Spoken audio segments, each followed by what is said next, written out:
नमस्कार तपाईहरुको भवन यहाँ हो राम्रो होस् के छ समाजमा होइन हाम्रो बलदेव दाजुलाई एक कोदालो खनाउनु पर्छ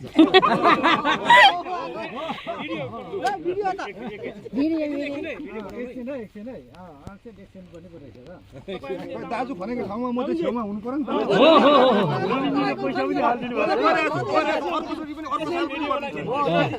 यो खनेपछि यहाँ मलाई ऋण पनि लाग्यो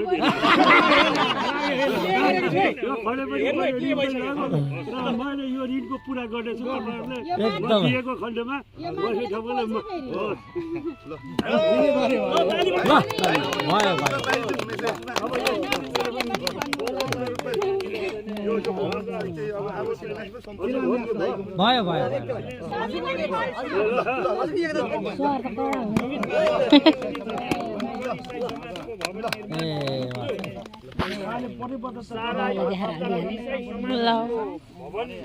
ठाउँलाई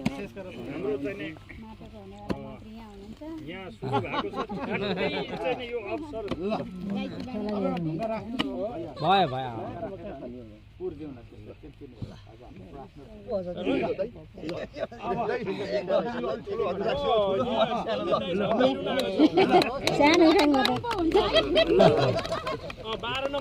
धेरै गरेको छु समाजको लागि पनि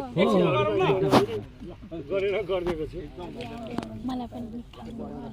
केही उहाँले केही कुरा राख्नु पर्छ नि यत्रो आएपछि अनि के सानो कुरा हामी राख्छौँ तपाईहरुले खाइदिनु न त कुरा के राख्ने धन्यवाद विशेष गरेर यो बिहानै म धन्यवाद दिन चाहन्छु यहाँनिर हाम्रो स्थानीय नेता हामीलाई सबै सहयोग गर्नुहुने अनि हाम्रो पक्षमा बोल्नुहुने र हामी सबै सधैँ रहनुहुने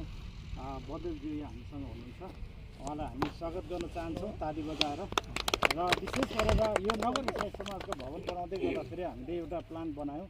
अनि यही नै हामी जम्मा भएकै समयमा यसरी भेटघाट गरौँ भन्दाखेरि यो परमेश्वरको एउटा योजना पनि भयो अनि भेट भयो र छोटो समय म उहाँलाई यो दिन चाहन्छु र अनि समय उहाँले चाहिँ यो प्रतिबद्धता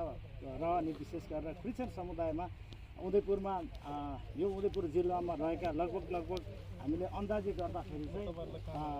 18,000 जति क्रिस्चियनहरू यहाँ हामी छौँ र 18 देखि 28,000सम्मको क्रिस्चियनहरू यहाँनिर हामी छौँ भोटरहरू छ हामीसँग है अनि यसरी छ हामी सर्कुलेसनमा छौँ सबैमा